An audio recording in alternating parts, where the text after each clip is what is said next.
Hello. Hello again. How are you, mate? Yeah, I'm saying I'm good. I'm shattered. You're shattered. Why Absolutely you shattered. 2 hours sleep. Standard stuff at the moment, isn't it? For you it is, mate. Yeah. Standard stuff. Go So on, it's then. like having a hangover without the fun bit. So that's the only way I can describe it. Mate, So you look well for 2 hours sleep. thank you very much. You look all right. You've done well.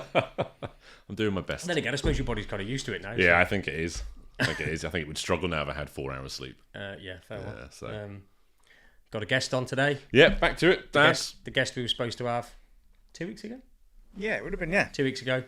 But I was stuck in Cardiff. As nice as it was, I was stuck in Cardiff, so we couldn't do it. So Chris very kindly, you took that well, mate. Really appreciate it. He's back on, so we've got a dad on. Got Dad. Tell us everything. Tell us about your life. Tell us about your kids. Tell us what it's like. So we've got 3 kids. Yep. Our eldest, Kit, is the one that's got autism. That's a cool name. Yeah. I didn't realise it's short for Christopher, Oh, neither which did is I. my name. Is it? Yeah. Oh. And I didn't know that. yeah, and that was the wife's doing. So yeah, he's the eldest, and then we've got Albie, who's 4, and Isla, who's 3. So we've got 3, 4, and 5-year-old with Kit with pretty profound autism. So it's a pretty lively household. How old's Kit? He's 5. He's 5. Yeah. Okay. So he was born with an undiagnosed exomphalus, which the layman's way I approach it is basically his belly button hadn't formed, so some of his insides were on the outside when he was born. Okay. Which then meant, like, obviously when he came out, we didn't see him for a few hours. They took him off. We had no idea what was going on. And then they initially came and spoke to us and said, like, in 50% of these cases, there's going to be something genetic. In 50%, it just happens. And they were long and short of it. They then did a full chromosome check on him just before COVID hit, and we were told we'd hear within 6 months what the outcome was going to be. 3 weeks later, we had a phone call, and they started off by saying, "Are you sitting down?" So I'm like, Here we go. It's going to get lively. So he's diagnosed with what's called mosaic Patau syndrome, or mosaic trisomy 13, which by all accounts is a really rare condition. There's like a handful of kids in the country that they know that have got this condition. But by him having that has meant that the EHCPs and autism diagnosis has actually been a really straightforward process for us. So he has that global developmental delay, and there's another like micro duplication that he's got that that's like child's play compared to the other bits. To the other stuff you're dealing with. Yeah. So he got his diagnosis for autism when he was around about 2, and EHCP followed really shortly after. So he was got the diagnosis at 2. Yeah. Wow. Yeah. So he would have been it's about 2.5. Wow. Okay. 2.5, 3. That's That's good. Yeah. So those bits happen really quickly. But I was saying, like, my naivety with it, and I suppose laid back. I remember the moment Steph messaged me. So I was actually out of the country with work at the time, and she messaged me saying, "Oh, like, his diagnosis has come back. He's got autism."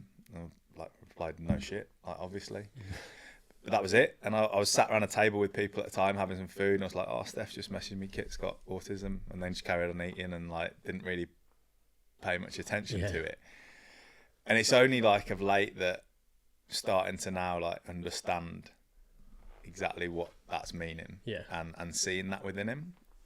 Did you have any like experience of autism beforehand, or was this kind of because for me, this was my real first experience hands-on of having somebody so close to me with autism. Yeah, it's similar. I remember you talking about it in one of the previous podcasts of like Rain Man. Yeah, going to count cards. But I just thought, he's going to line some toys up. He'll have a few stims. And that's where we are. Yeah. Which obviously was the naive outlook on things. That's become the best case. So we've just rolled with it over the last few years on what that's looked like. But he's always had really good support. So from early he was in nursery just because we wanted him to be around other kids, not really knowing from a diagnosis point of view or anything, but just we've done that with all of our kids. But because of that, he's had an EHCP since he was just over 2.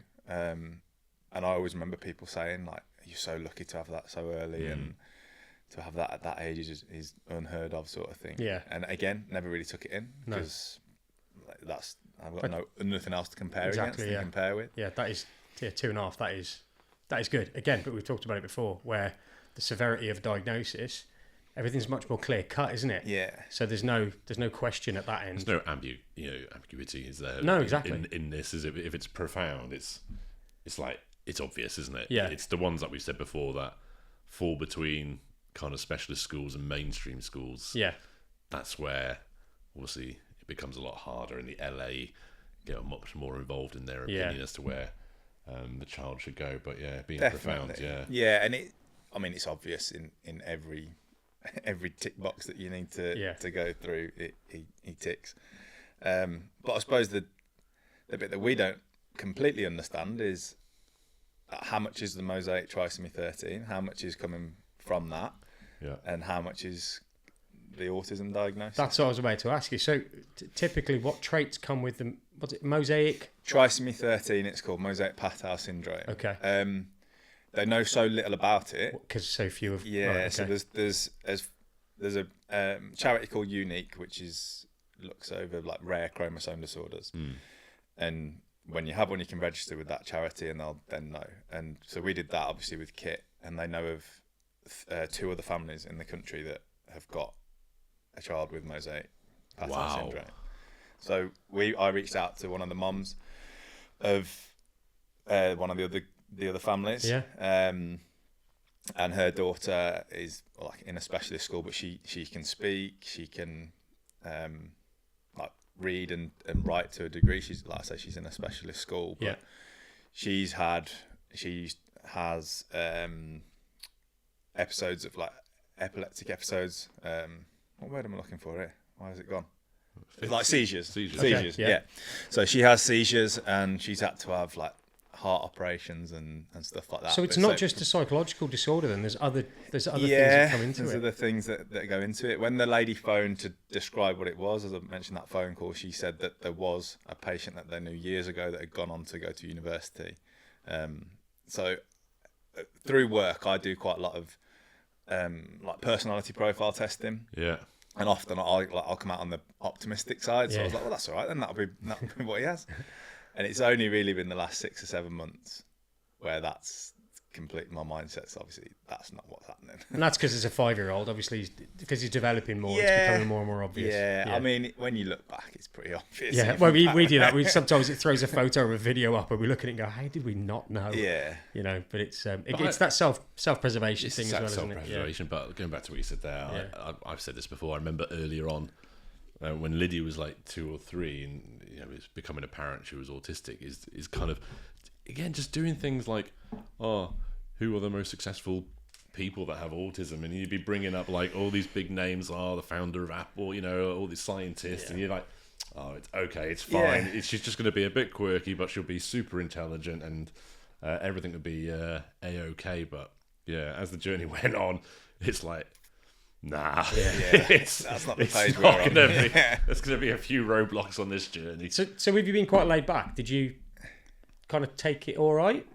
Like I said, I was out. I actually had a massive steak in front of me in South Africa. Priorities, yeah. Right steak first. So and both of us were like, obviously, it's no shit sort of thing. And your other half was kind of same as you? Like, I think I'm quite laid back, and she makes me look uptight. Okay. Wow. Okay. So she's really, really laid back, but like massively driven to get him what he needs and all that sort of stuff. That's probably the best way to be. Ride the wave. It is what it is, as long as you're doing what you're doing, which is getting them everything they need. That is probably the best way to be. So many people are kind of resistant to the idea that they end up not helping as much as they... I mean, I know I did early on. Yeah. I was so resistant to it. We've spoken to parents who literally have made themselves ill. Yeah. Just a constant worry. Everything. Obviously, you do worry, but do you know what I mean? Just takes over the entire life. Yeah. In the sense of trying to get as much done as possible and be on top of everything. But if you've got that laid back attitude, you can kind of, like you say, just ride it a bit and get through it. Just roll with what's out there in front of you. So you obviously, you did was it an assessment that took place for the autism? Yeah. So you were kind of already having conversations between yourselves going, we know what the answer's going to be on this. Definitely. It's not like with Liddy, it was like, I said it in before, like, I'd be more shocked if they came back and said she's not autistic. Yeah. That's would have stopped me eating my steak. Yeah. If they came back and said she's not autistic, I'd be like, what on earth is going on then? But it was just like, yeah, I said to you, it was almost like an inconvenience having that phone call. I was like, it just ruined my day. Yeah. But I guess also having the previous health condition as well, that's something to kind of handle and take in your stride. So just kind of autism being bolted onto that. Yeah, and reflecting on it a little bit of late, I think the autism has actually been easier because listening to your guys' podcast, hearing what you're talking about, you can relate to someone else. Whereas the mosaic trisomy 13 for 2 years was we've got no clue what the world's going to look like. And you've reached out, did you say, to one family? Yeah. Like that. So yeah, to autism, we're in a fortunate place. As unfortunate as we feel sometimes, we're in a fortunate place where we can reach out and talk to a lot of people. You've literally got 2 people in the country you could talk to. Yeah, as far as they're aware. Yeah, exactly. And they're so we can different. literally go to Sainsbury's, Tesco, anywhere else, and I can just go, anybody got autism in the family? Yeah. Someone's going to put their hands Someone's going to like turn up and go, yeah, me. Or a kid's going to go flying past with headphones on and go, oh, there we go. There we You are. have to do a national address and hope that somebody comes forward and says, yeah.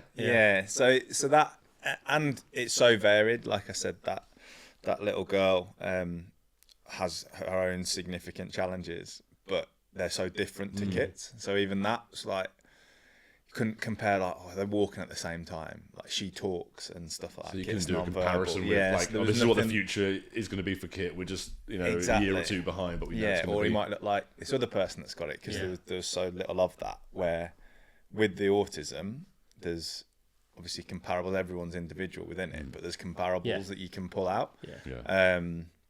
So I guess that I found that bit a little bit easier and attached to the autism diagnosis probably more than the mosaic trisomy 13. Just for my own sanity, I suppose, and to like have a bit of a thought process of like this might come, or someone else has got it just as shit in this way, and like and work it through like that, really. What's it like? Obviously, you've got 3 kids. Yeah. How old are the other 2? Sorry. 3 and 4. 3 and 4. So they're mega close in age. How is it parenting the 3 of them so close in age, but when Kit's obviously got these more profound needs? Yeah, that's the biggest challenge, isn't it? Because you want to be a good parent to them all, but they all need parenting so differently. Splitting the time, like this morning, just on the way over, the other 2 have been to like a dancing class party, so I'll take Kit and then he goes in at the end to see a little bit, but you give him a little toy to play with in there, and then all of a sudden he dashes a car across the room and then he clatters into one of the other kids. So yeah, that is the biggest challenge for me as well, particularly because working in sport and coming from sport, I always thought, kids would be outside playing, having fun and that sort of stuff. And he does want to do it. So I still play cricket and work in cricket. So even yesterday we had a game and Steph brings them down and they're all so happy at the cricket club. But Kit's happy because he can try and go in and go behind the bar and nick all the chocolates or climb on the pool table or chuck the pool balls around or like all of that sort of stuff. So she's then, while the game's going on, I can see her trying to catch Kit one way and then the other 2 are off on a bike down to the bottom end of the ground and like she's doing all this. But how she manages that to still try and give them all all of them their normality. The two youngest, are they what we call neurotypical? Yeah. So Albie, he is. They both are. Albie was born at 29 weeks, so he was born really premature and had like a lung condition, had to come home on oxygen and stuff like that. So they were obviously a bit worried that there'd be some delays, but he's caught up. Yeah, he's fine now. Yeah. So you wouldn't know like size wise everything. And they're both brilliant with Kit. Yeah. Both unbelievable. That's quite a common thing, isn't it? The siblings just seem to pick up the slack. Like they can just be amazing. There's like a recognition that something's like that, and they advocate. Like you see a lot of like little sisters advocating for their profoundly autistic, much older brothers. Well, we had Alan saying that about the twins. That's what I was thinking about. Like the sister, just like fighting a corner for her brother, and and she knows what he's asking for, and that's really good. A personal question, and it's something that would have kind of gone through my mind. Obviously, the difficulties you had with Kit, did that play a factor in the discussion with your partner about how do we extend the family? Yeah, terrified. Great question. Because it's. I'm just being honest. Great it's question. something that me and Selena would have had, and we would have gone.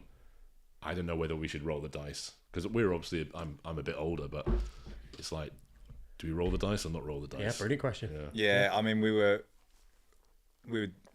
terrified of it having the same, but I suppose that at that point, mosaic trisomy 13 was the only diagnosis, because Albie was only like a year or so older. And the rarity of that, we can cop a bit unlucky if we get if we land on this twice. Then obviously when he comes out at 29 weeks and you're like, oh, what's coming now? And they talk about in the hospital there was early conversation about part of his brain not being formed right, and that was absolutely terrifying. And cerebral palsy's mentioned. You're like, oh my goodness. But we definitely had that. But we'd always wanted 3 kids. And when we spoke about Albie as well, the other bit with Kit was we wanted a normal, the normal element of parenting as well.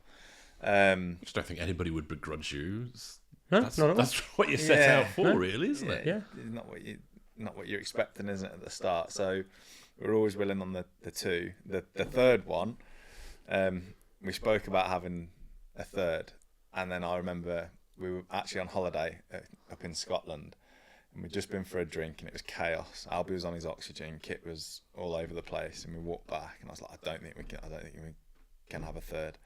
And Steph said to me, she knew at the time she was already pregnant. Oh, no way. Like, she hadn't tested, but she just knew that. No way. So then 2 weeks... What was she was thinking in that moment? Yeah. I was going to tell him, but I'll keep it a surprise for 9 months. Wow. So then 2 weeks later, pregnancy test. But it's the best thing that's happened. Yeah. The 3 of them. And as I was saying, every morning when she comes downstairs, Kit runs over and wants to give her a big cuddle. And she gives him a big hug and she looks after him. Doesn't cuddle Albie as much, but Albie's will never allow him to be left out. So even if I say something to them like, "Oh, should we go to the park, you two?" and he'll go, "And Kit." He'll never leave him out of anything, and it's so nice.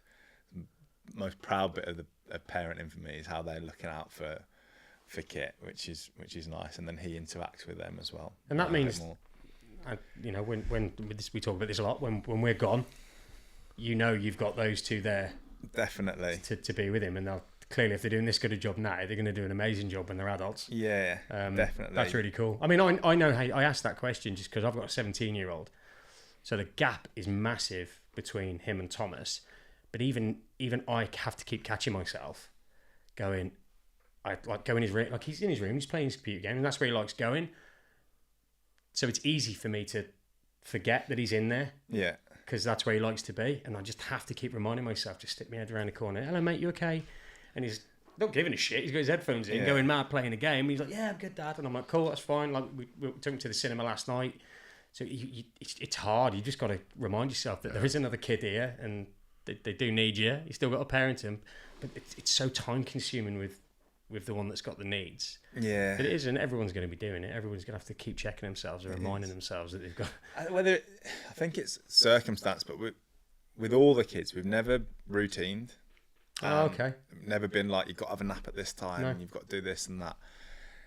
And I think that's really helped us out actually with Kit, to be fair, because we don't do that and we've never done that, allows us to be a bit more flexible with how days look. Yeah, and that makes sense. And then how the other 2 can have a bit of their time and space and do something slightly different with Kit and try and manage it that way. But I think that's by significantly more luck than judgment helped us out with trying to deal with 3 different kids, obviously with 2 that potentially can do pretty similar activities and then 1 that can't. But just trying to give them those experiences, and also trying to give them to Kit as well. And it's an ideology, isn't it, when you guys spoke about the Christmas things and trying to go through that, but you need to do it, or you want to do it for the other 2. and then you're doing it for Kit as well, but it just looks slightly different. Yeah. Yeah. See, I hadn't thought of that. Yeah. Like, you're still doing it, but you've just got to present it slightly different to one of the kids. So how does he respond to stuff like presents, birthdays? Absolutely zero interest. God, it's crazy. But the other two then just want to rip them open for him. Yeah, they get excited for him. Yeah. Thomas had a belated birthday present like a few days ago, and like it was my sister-in-law. She came, and my brother-in-law actually came to the room. Mate, I'm so sorry we forgot Thomas's birthday. I was like, don't worry about it. He doesn't know you've forgotten. He didn't even know it was his birthday, so don't worry about it. But that was just to make them feel, mate, it's cool. Don't worry about it. But then when I got the present and I showed it to him, he was like, just colourful paper wrapped around a thing. So then I start opening it. And I'm like, but look what's inside. And he's like, yeah, just open it for us, Dad. Just get it out. So I open it, and he's like, cool, there you go, done now. And he just walks off with it. And it's just, he's got a present. He's no idea why he's got a present. He had no interest in opening the present. Yeah. But that would have broke my heart a few years ago. Him not, wanting to get involved in that. But now it's just like, fill your boots, mate, whatever. I'll unwrap your present for you. You toughen up though, don't you? Yeah, you have to. There's no point letting it, get on top of you all the time. But like you said, it's getting on top of you, and it's no difference in their world. No, exactly. And that's it. It's a selfish thing. We end up like, hey, is this bothering me because of me or because of them? If it's bothering you because of you, it's like, because of you. This is a me issue, not a him issue. But you just want it's one of those special moments, isn't it? Christmas. Yeah. You look back at your childhood and you think, oh, that was a magical time, the mystery of it all. Getting excited looking out the window. Excitement, has he been, and all this sort of jazz. And you just want to share that and pass that on. And it's that feeling that you can't pass that magical moment on that starts to eat at you. But give it, like we said last time, we've done 3 of them now. Yeah. Last year, the 4th one, we were just like... super chill. I mean, I think, not last one, the one before that, we had an Indian and took it around me. My mum and dad's house. We said the last Christmas was probably our favourite in the sense of there was no pressure on us. We just relaxed and enjoyed it, and it was what it was. It was just a nice day. Yeah, that's it. We find ourselves like just wasting money, to be honest, on Christmas and birthday presents with Kit, because there's not a load of things that he's engaged with. But last Christmas, as an example, we got the other 2 like little bikes. Yeah. So like, what are we going to get him? That's a big present. We've got to get him something. So we end up buying him like a big remote control riding car, which he enjoys for a period, 30-40 seconds, and then he's trying to climb out of it and stuff. And we've got that many bits around the house that are like that are just trying to give him what we think. And if there's anything that you find out your child does like, you just buy it anyway. Throughout the year, because you're like, oh my god, it's something they can interact with. 100%. I'll just pick it up. And you hope that by the time it comes to the day that they're still interested in that hyper-focus. Yeah, we did the remote control ride-on car. We had a remote control. Well, it was a remote control. It was like a ride-on train. So you put a track down. Yeah. And the train just keeps going around the track in the house. I would have loved that. And Mish's dad, because Thomas wouldn't hold on, because he's still, even now, he just has no concept of you need to hold on to shit so you don't fall off. He built him like a chair to like just keep him up. And the memories of him sitting in this thing, just deadpan face, just going around in circles around the living room. Is it deadpan face that gets me? It's just like, what is this? What are we doing? And we're like, do you know how much effort has gone into this to make this? No appreciation whatsoever, is there? At all, he could give a shit. Give me a smile somehow. Yeah, I just remember taking Lydia to or take the kid to the park, that sort of thing. Put her on the swing. It'd just be that deadpan expression, just so like she was seeing straight through me, distant. I'm like, is she enjoying this? Is she not enjoying this? I can't tell. And then you've got like other parents there with their kids on the swings, and they're like having fits with giggles and everything else, and your kid is just sat there vacant. Yeah. Is there any way you take Kit? Like, what way? Is there any way that he likes going? Swimming. Loves swimming. Absolutely. Water. Yeah. Loves water. Yeah, that's his. That's his happiest place in the world. We went on holiday earlier in the year. Went to Rhodes, and we were like, "It's just going to be the best week because he's going to be in the pool all the time. He's going to love it." But we went in May, so it was out of pool being heated season, but not enough sun to have the pool warm enough. So the first day we tried to get him in, absolute meltdowns. Really? Yeah, wouldn't go in. The other 2 were fine. Yeah. So it just became, Christ, how are we getting through this? What the meltdown's like? He's actually not too bad.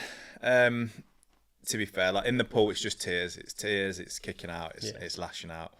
Similarly at home, if there's something that gets him, that's what will happen. It's normally if it's a loud noise, if one of the other two scream or something, they're just playing. Then we'll get the tears and the kicking, but they don't last very long at the moment. Touch wood. Yeah. So he's not too bad with those. They're pretty run of the mill, I reckon. Yeah. Just at the minute, he started to kick out more of late and been a bit more kicking. And it probably helped. You guys are all quite relaxed in the home as well, so I imagine that would, keep him pretty. Yeah, I think so. I'd like to think so. It's a challenge, isn't it? Yeah, it is. Yeah. It's a real test of patience. What was you mentioned roads? Yeah. What was the plane like? He was all right. We've gone every year with him. Yeah. We've always gone away. He's getting harder as he's getting a bit older because he's not. He won't sit and watch something for a period of time. That's what scares me. So he's trying to get free, but we've tried to get the flights to coincide when he might be asleep. So like the way back was brilliant because we didn't fly back till 11 o'clock. So then he slept for all but 15 minutes of it on the way. So wow, it was perfect. That's a good idea. I hadn't even thought that. Yeah. The way out there is a bit more challenging, but just broke it down into little hour segments. Yeah. How long's the flight? About 4 hours. Okay. 4 and a bit hours. I haven't done it yet, so it scares the shit out of me. Yeah. It's like, how can we do this? Where can we sit? Where does he sit? I imagine a window seat stimming it. I mean, the first time going on a plane, that taking off, I remember the first time on a plane, and I was like, holy shit, like the takeoff. Like, he'd love that. Yeah. But then keeping him in his seat. Yeah, that was my biggest fear with it. But we did go window and then me. Yeah. And I'm quite a big barrier to get past. Yeah. So, literally blocking. Yeah. Tried to keep him in there and just, even if it's on the lap and stuff. Yeah. The way out there was a decent challenge. Yeah. But I'm not sure we could go any further than that 4 hours. 4 hours is still... That's a long time. That's a decent trek, that is. Yeah. Yeah. It's a long time, that, isn't it? Yeah. We've got 4.5 hours to Cyprus to look forward to. Yeah. I'm shitting myself about just doing a test flight to Edinburgh. Yeah. I'm just holding the fact that, like, in the car, Lydia is quite comfortable in the car. She likes that kind of motion. Yeah. Just hoping it translates really well to other forms of transport. We were looking at like all the different harnesses you can get for flights and stuff. Some airlines don't let you use them because they're not airline approved and whatnot. But to try and get the over the shoulders to strap him because he has to have like on his school bus he's got a magnetic harness because he gets out of seat belts and like wriggles himself all free and stuff. But yeah, he was all right. He was all right to be fair. Yeah. Going through the airport, okay? Yeah, he's just in his buggy, so he can walk, but he can't. Like, he has to be on reins, but then he just throws himself on the floor and whatnot. So he's just on the buggy in the main. But he was fine through that. Yeah. Have you had any like surprising moments with him? Like, for example, Thomas was like counting up to 100. Like, have you had any like little things that have just gone, holy shit? Yeah. He's not he's non-verbal. Yeah. There's no bits of counting and stuff of anything like that that's happening. What's he into?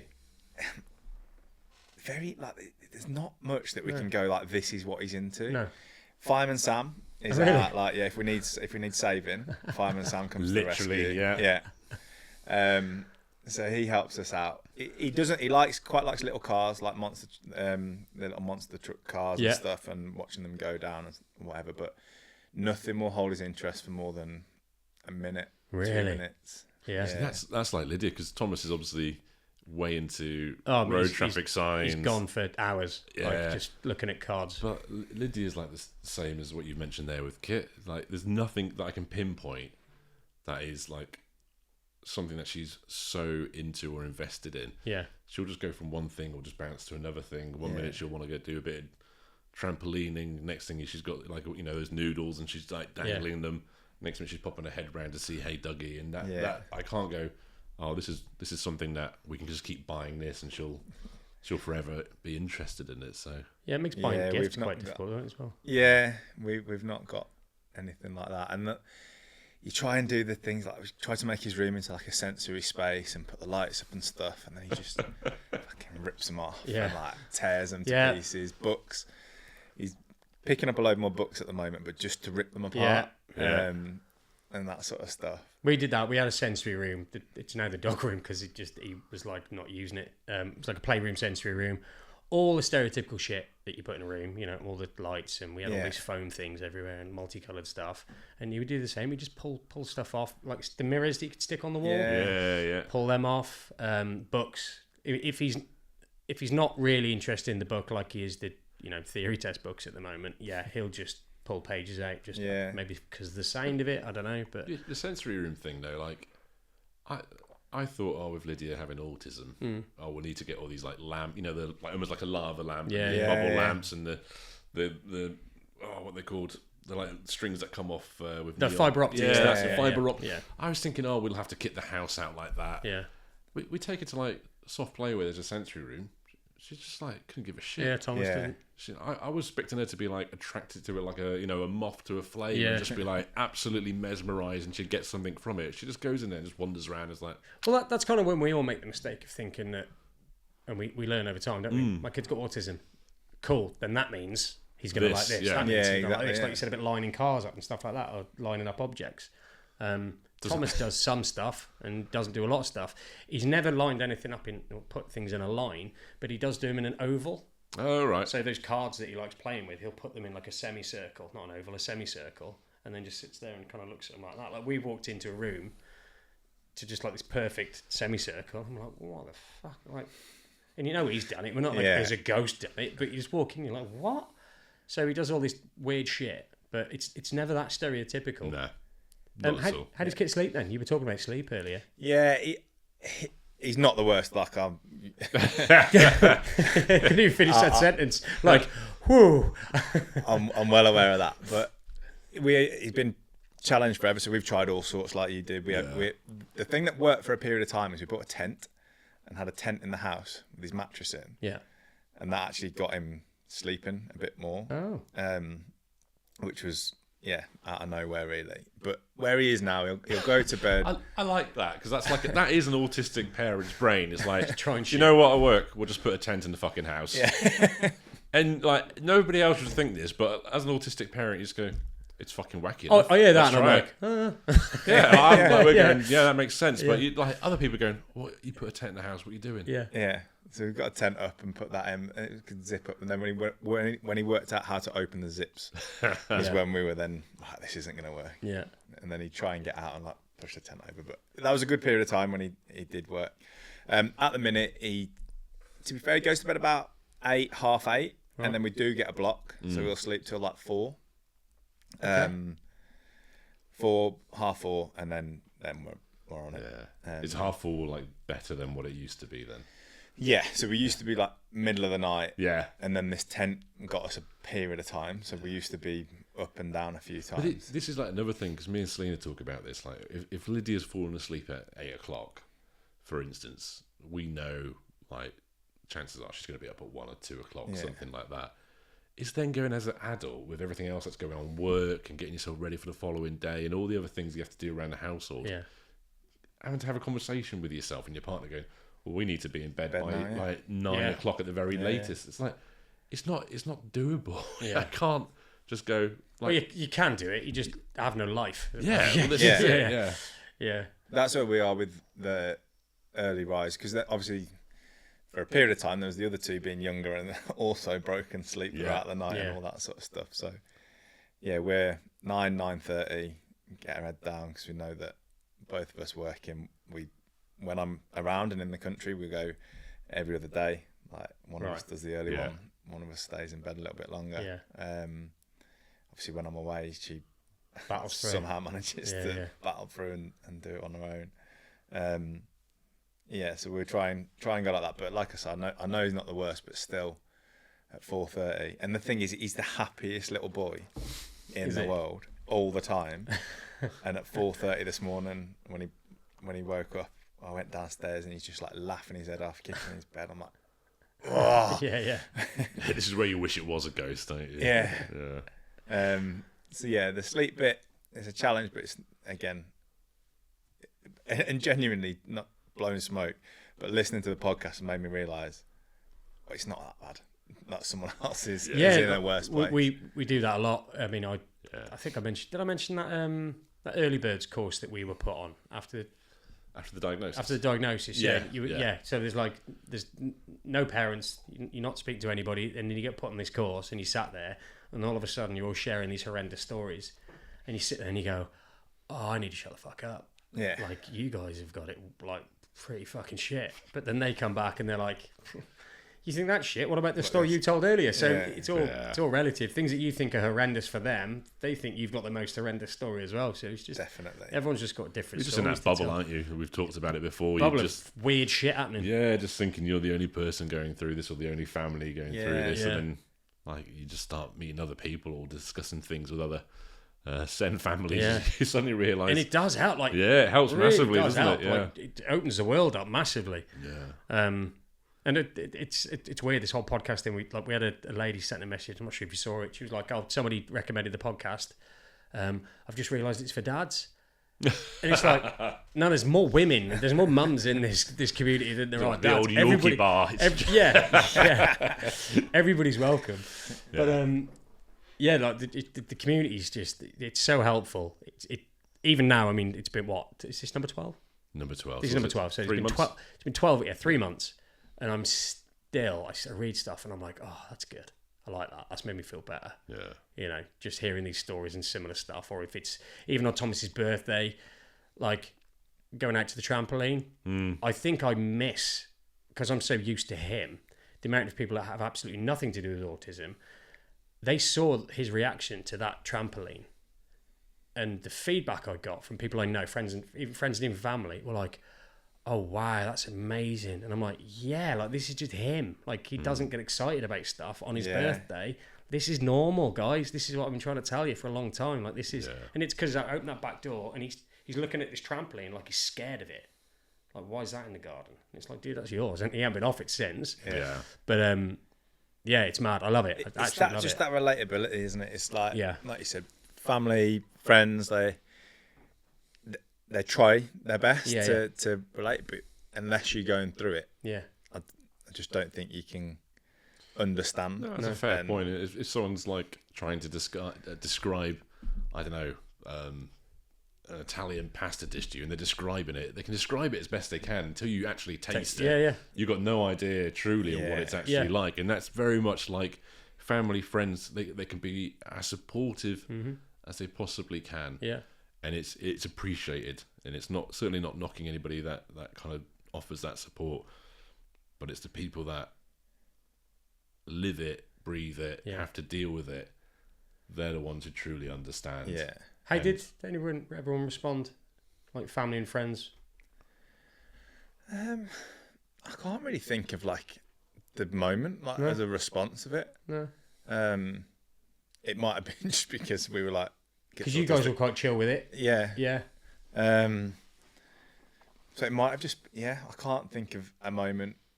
But I suppose it's because of what preceded it with the mosaic, trisomy 13 and stuff. So they already knew that something else was going on. Yeah, there was always going to be development delays. There was always going to be this. So, that makes total sense. Yeah, had it just been the autism, you might have had them. They'll be all right. They'll catch up, you know. So everyone kind of knew that we were going to be treading a bit of a different path. Yeah. With it, but it's the bits that I find the toughest, the social gatherings, like when you're invited to. This is my next question, actually. Yeah. That was what I was going to ask you, like what you really struggle with. So my sister had a party at her house the other week, and it was brilliant, and like a hoedown party, so everyone was in their cowboy outfits and all this sort of stuff, and it was great. But you're there, and the other two are having a whale of a time, and Kit's having a whale of a time in his own way. Yeah. But it's horrendous as a parent during that, because you're watching every other parent and family, and they're sat down having a drink, and their kids are playing, and then you and me and Steph are just tag teaming, right? Yeah. Who's going to chase Kit now for the next 15 minutes so one of us can eat?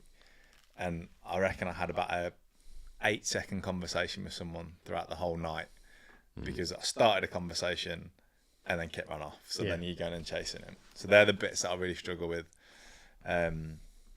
Is the anxiety of going to those things because you want to go and you want it, but you know what it's going to be like. The houses aren't set up for No.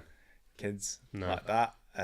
You don't want to let anybody down by saying, I can't make it, or I'm not going to come. No. And you want to go to them, don't you? And you want to be part of it as well. And repeatedly saying, no, I'm not going to come because you're a kid, you stop getting invited because Yeah. they kind of, there's an assumption that... And he's loving it. Like, he's having the best time. Yeah. Yeah, but you still got to yeah. Yeah.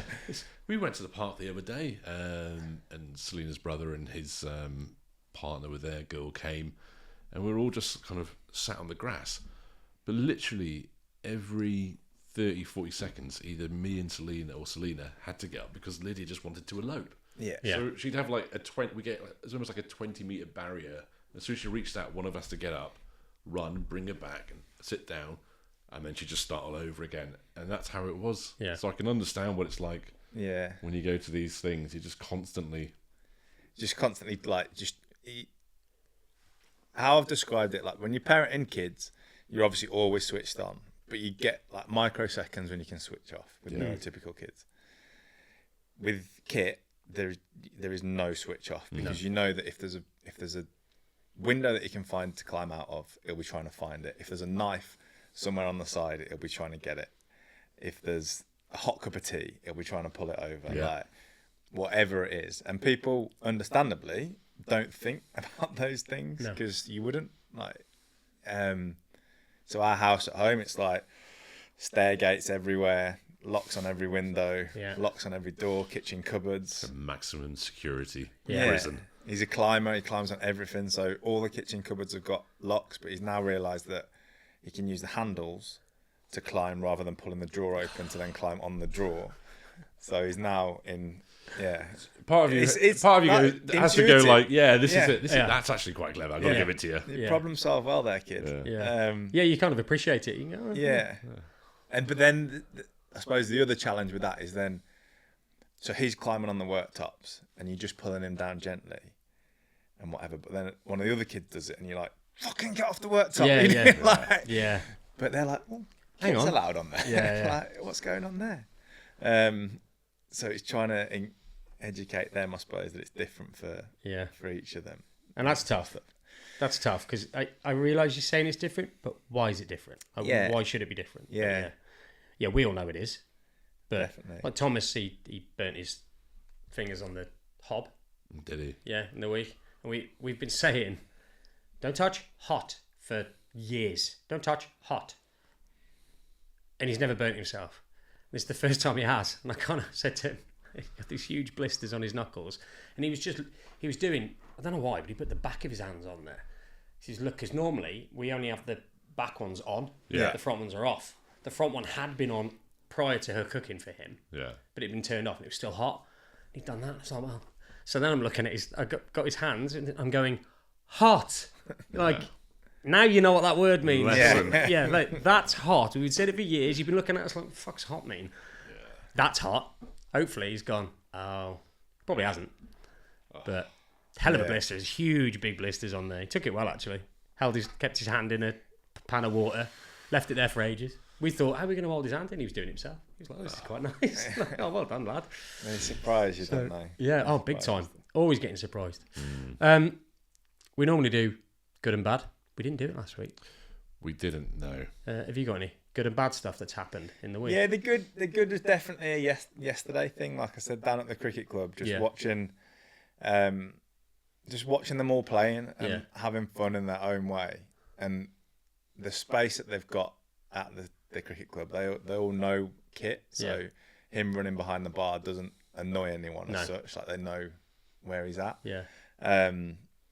So seeing him doing that and then just playing around and then seeing Steph with the other two while I was playing, it was just a really nice moment because the other two are engaging with other kids down there and whatnot, but then Kit's got his own space as well. So that was definitely a really good bit yesterday. I wouldn't say it's bad, but the challenges at the moment, school holidays. Trying to work through those at the moment. He's proven to be an interesting challenge of getting him looked after. Yeah. Because there's not. Sadly, both of our mums have passed away. Right. Family's all back over this way. We live over like Loughborough way now. So Yeah. Steph's dad, bless him, comes over every Tuesday, but he's like he's a like 70s hippie. Yeah. He comes over every Tuesday. Yeah, he comes over every Tuesday with the other two. Yeah, isn't it? More so with the other two. Yeah. But because then when he's got Kit, but he wants to do things like normal with them. So I had a day off with him the other week. I'm digressing quite a lot. So doesn't matter. It's good. But we had a day off, so we went down the soft play because he takes Albie and Isla down the soft play every Tuesday. Right. And I was off and Kit was off, so we took Kit, and I was been there for about 10 minutes and Kit was just all over the place, like it was everywhere. I was like, I'm going to take him home, and Phil was like, no, let me look after him. So I went with the other two, and I come back and Kit's in the kitchen of this soft play. I'm like, Phil, what's happening? He's like, it's all right. I'm like, well, it might not be. Anyway, he came out, so then Kit goes over to another couple's table and picks up their car keys, takes their car keys. I was like, Phil, he said, and he walked over and sorry, he said, I told him to come and get your wallet. And it's just how he's so relaxed with it. Yeah. But then you fear for the life of it because you know with Kit, you like there's something that could transform. And Yeah, could go wrong. just takes one moment, doesn't it? Yeah. Yeah. So managing that care, luckily, one of his TAs at school is able to do a bit of care with him during the summer holidays. Oh, nice. We've obviously funded, Yeah. paid for, but she's been doing that, so that's been great to have that with him. Yeah. But yeah, there hasn't really been a bad. Good. To be fair. Good. Well, my bad was the burning himself. Yeah, it's pretty mad, isn't The it? good. Do you know what? The good is probably that the summer holidays are going better than we expected. Yeah? Yeah, probably. Like Mish dreads the summer holidays. She starts talking about it like Christmas. Yeah. Like Chris, she's like, oh my God, because 6 weeks is like, it's a long time to try and find shit to do. Yeah. And he's always like, wants to go in the car. So it's just, but he's getting quite chill now where it's just like, okay, we'll go in the car, but we're just going to the shops and get some sweets and come back. And he's like, yeah, sound. Just breaks up the day. Exactly that. So sometimes he just needs, the day breaking up a little bit. But yeah, it's the summer holidays are actually going quite well so far. Good, but then what we in 2 weeks? Yeah, we're Still a month left, isn't there? So Month left. Has the routine transition been fine? it's fine. I think we started putting this little calendar thing on the wall so we could see when school was. So we've got like Monday to Sunday and then a picture of the school, picture of the bus, and then we move the bus down the board till it gets to Friday.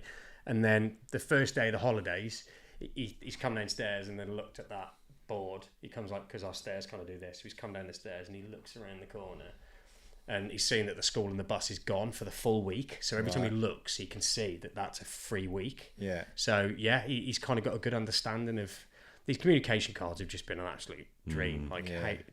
They've just gone from one card meaning car to him now knowing every card means something and him just trying to figure out what that is. So yeah, the transition's been all right, but purely because we've got that communication in place. Because that is essentially the lack of the lack of communication, at least for Thomas, is what causes a lot of the meltdowns. Because it's not just a random meltdown; it's I'm confused, or why don't you understand what I'm saying? Like this is like it drives me nuts. I'd have meltdowns if I was going through life and I couldn't communicate with anybody. Yeah, that's like with Kit because the only two bits of communication we get, he'll come and hold your hand and take you to the kitchen when you want some milk. So we know that, which is great because that's anything. I think that's like the stat. We all get that, don't we? Yeah, that's that was Lydia's first bit of communication. And Thomas's, Yeah, it's like lead you somewhere. Contact and then that, and then the TV remote. But I don't know what he wants. Oh yeah. So he gives you the TV remote, and then he won't like point at anything on the screen or whatever. So you just randomly try something, then he'll come and grab it again and give it you back. Try something else. And there's so much to choose from. Yeah, and I'm like, I feel for you because you obviously want something. Yeah. You know that you want something because you're coming and giving me this to change what I've tried. Yeah. But you've no way of telling me. But then you're still doing it with a smile on your face. So. Yeah. God, it's like you almost want to have cards for TV programs. That's what I was communication thinking, cards. actually. Like, right, Yeah. okay, this one. That's what we did with Snapshot, Thomas. yeah. He's got cards where he can pick. What show? Yeah, which like whether it's super simple songs on Yeah. YouTube or something like that, where you can pick it out. But yeah, before that, mate, totally, I'd sit there with the remote and I'd get angry because I'd be like, I'm trying to do work as well, and I'm going this one, and he's like, this one, and it was YouTube. So it's like unlimited amount of things to watch. And one of them is the one he wants. Well, and then when YouTube doesn't play ball either, and it starts buffering. Well, we turn the TV off, start again. We started paying £20 a month for the YouTube Premium because he couldn't cope with the ads that were coming. We've done the same. Yeah. To be fair, now we probably watch more YouTube. In our house than any other channel. Yeah, that was a bit of it. Yeah, that was great getting rid of the ads because when the ads come on, he'd just give us the phone. Yeah. I'm like, can't fast forward this. You've got to deal with it. We've got the Grinch's one, so it's Fireman Sam and the Grinch. And the Grinch? Yeah. What, the film? Yeah. Which is the most random thing. But then obviously you feel a bit weird in June when you kick the Grinch on if you're out and about and people can hear. Yeah. So, but he loves it. Thomas is always playing Christmas songs in the middle of the summer from YouTube. Yeah, there's always Christmas songs. Blimey. They don't mean anything. There's nothing special about it when they start playing at Christmas because you just be playing them all through the year. There's something nice about when Christmas music comes on around November or September. Yeah. It's going to be soon, isn't it? Honestly, a month and a half, we're going to start hearing Christmas songs. Well, we will, won't we? Right, what's yours then, mate? The bad this week. It's not majorly bad, but Lydia had her keep in touch days. The days at Sevendale. Oh yeah. Where she starts there in September, but they have a couple of days where she gets to go in. She handled it absolutely fine. No problem at all. But then we noticed the last week there was a change in her. Like she'd just become a bit unregulated. The novelty worn off, do you think? I think so. Yeah, that kind of a delayed kind of response to the change in routine. Yeah. So she was a bit off for a couple of weeks, and me and Selena were talking about it because they said, she was fantastic in those kind of 2 sessions that she went in. Just took to it really well, no tears, no upset, and they were saying how positive it was. And me and Selena were having a conversation going, that's great, but it's also like, it's not typical, is it? You shouldn't be dropping your kids somewhere and they should miss you. Yeah. They should be a little bit upset that mum and dad have just dropped them off and buggered off somewhere and just left them with these new adults in the new environment.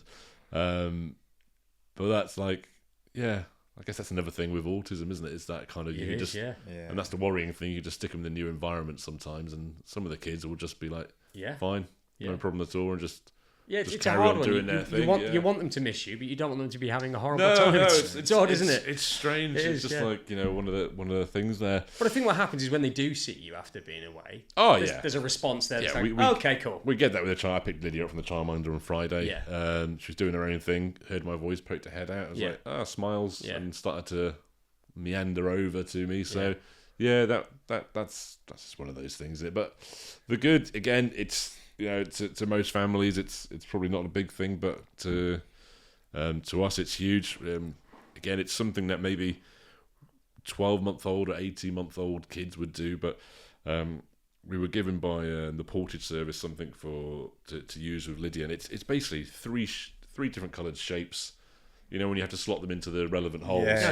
Lydia's never been able to do that, so all week we've just been bringing this out for like a 5-minute burst. Yeah. And then just leave it on the side, and she's been coming over trying to interact with it, like forcing the square peg in a round hole, and then just like going, it's not working. We try and guide her, and then she gets a little bit like, I'm done with this now, buggers off. Last night she brought it across to me. She actually picked it up, brought it to me. I said, all right, let's try again. Sat down, and then she just clicked.